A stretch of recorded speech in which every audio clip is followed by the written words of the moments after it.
السلام عليكم ورحمة الله وبركاته. بسم الله الرحمن الرحيم. الحمد لله الذي بنعمته تتم الصالحات. Shukrani zake Allah subhanahu wa ta'ala nazirudisha, ambaye amenijalia kuweza kupata muda huu ndani ya siku hii ya leo, ikiwa tuko ndani ya wakati wa dhuhur. Alhamdulillah, ni miongoni mwa neema kwenda kuamka na mpaka kufikia muda huu, ni sisi kurudisha shukrani kwake Allah jalla jalaluhu.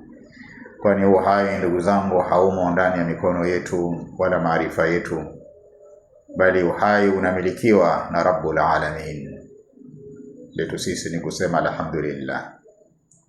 Kadhalika tunarudisha shukrani kwa kuwa tumepata fursa hii kwa ajili ya kuitumia vyema, kama ilivyo kawaida, kutumia nafasi hii katika kuelekezana pale ambapo panafaa kuelekezana, ili tuweze kufaulu hapa ulimwenguni na vile vile tufaulu kesho baada ya maisha haya dunia, ndugu yangu na kaka yangu.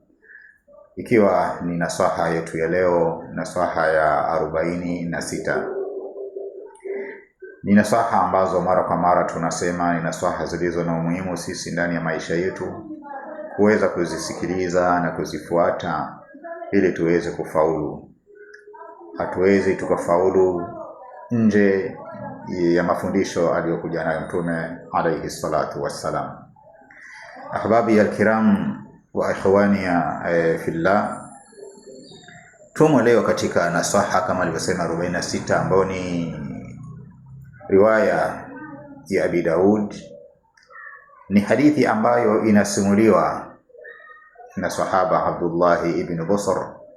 Huyu sahaba anaeleza tabia aliyokuwa nayo Mtume sallallahu alayhi wasallam na maneno aliyokuwa nao, ili mimi na wewe tuweze kuiga hiyo tabia na maneno aliyokuwa nao Mtume sallallahu alayhi wasallam. Na kufanya hivyo ni kujiheshimu sisi na vile vile kuheshimu watu wengine.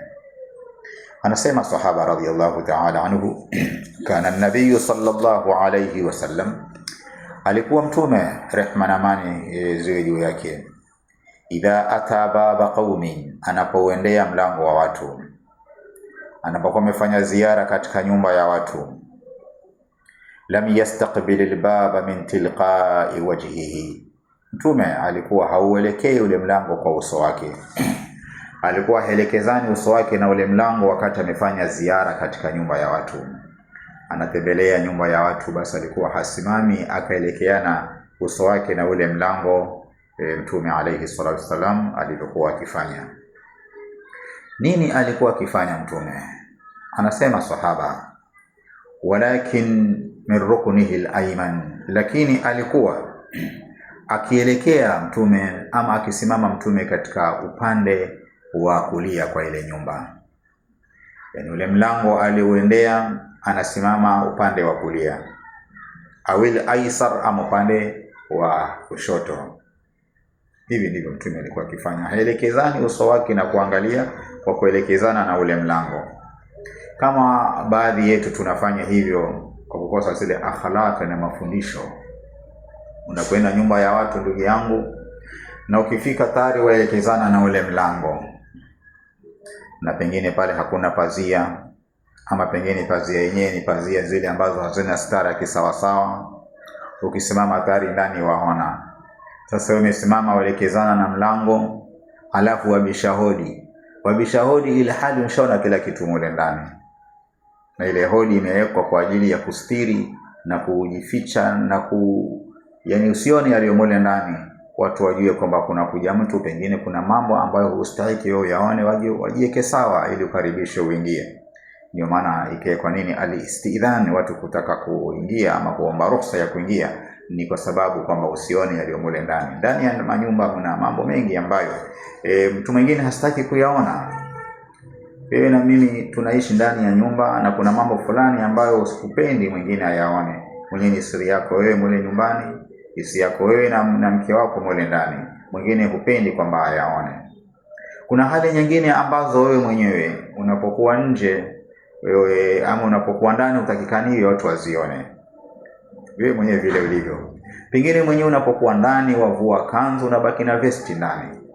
Sasa hupendi watu wakuone kifua chako, hupendi watu wakuone kwa sababu ni mtu ambaye kile unapokaa nje unavaa kanzu, sasa utaonekana vile ulivyo kule nje. Ukiingia ndani ya nyumba yako unavua kofia, utakikaniwe kama onekaniwe kichwa chako. Sasa leo na mengine ambayo yanapatikana ndani ya nyumba, mifano mingi ipo na hali zipo nyingi sana ndani ya nyumba ambazo tunaishi. Kila mmoja ana mambo ambayo mwenyewe ni ya ndani ya nyumba yake ambayo hataki mwingine ayaone. Ndio Uislamu kaweka nini adabu hizi za kwamba watu wabishe hodi, watu watake ruhusa ya kuingia. Sasa Mtume sallallahu alaihi wasallam, ndugu zangu, alikuwa anapokwenda katika nyumba ya watu, ule mlango hauelekei hivi uso kwa uso, bali anakaa upande wa kulia ama upande wa shoto. Angalia kule, anaangalia huko wanakotoka. Alafu anasema sahaba akisema assalamu alaikum, anasema assalamu alaikum. Angalia mafundisho yaliyo mazuri ya Mtume sallallahu alaihi wasallam, sio ile hodi hodi hodi. Hiyo hodi ni mambo tumeyazoea sisi, lakini katika sunna ya Mtume sallallahu alaihi wasallam alikuwa anapokwenda katika nyumba ya watu nidhamu ni hiyo na adabu ni hiyo. Alafu maneno ambayo alikuwa akiyatumia, alikuwa akisema assalamu alaikum, alafu anatulia kiasi cha muda fulani hivi, anasikiliza kama ataambiwa ingia aingie, kama bado haijaitikiwa anasema tena assalamu alaikum, kiwatulia tena. Zikikamilika mara 3 anarudi anakwenda zake, zikikamilika 3 anarudi anakwenda zake. Hivi ndivyo Uislamu umetufunza. Ni katika mambo ya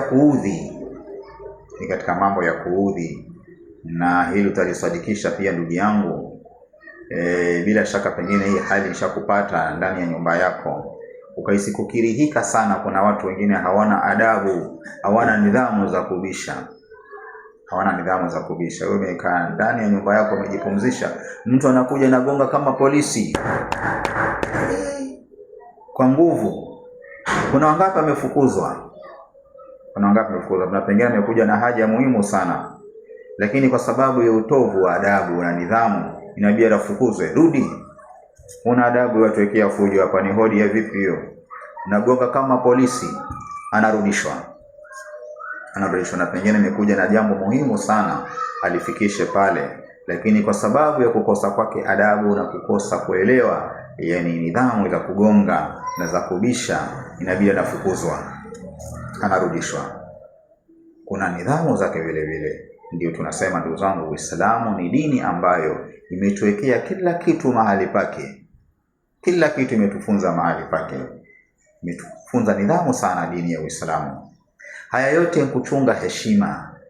Uislamu ni dini ambayo inataka watu wakiane heshima.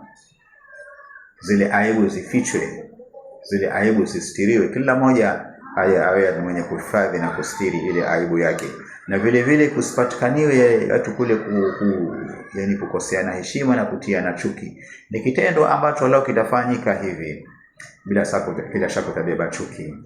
Fulani amekuja bila nidhamu ya kubisha, akabisha kama mbeni polisi, kama ambaye anaingia, ama mtu aije tu apige tu pazia ingie ndani kama ambaye anaingia chooni, na chooni pia kuna utaratibu wake. Bila shaka utasikia vibaya, utajenga chuki. Na Uislamu hili ndio ambalo ni miongoni mwa sababu ambazo unachunga watu wasiekeane chuki na kukasirishana. Ndio inaikwa hizi akhlaqi hizi. Uislamu huo ndugu zangu, tunasema mara kwa mara, ni dini ambayo haijaacha, kila mahali imepenya Uislamu.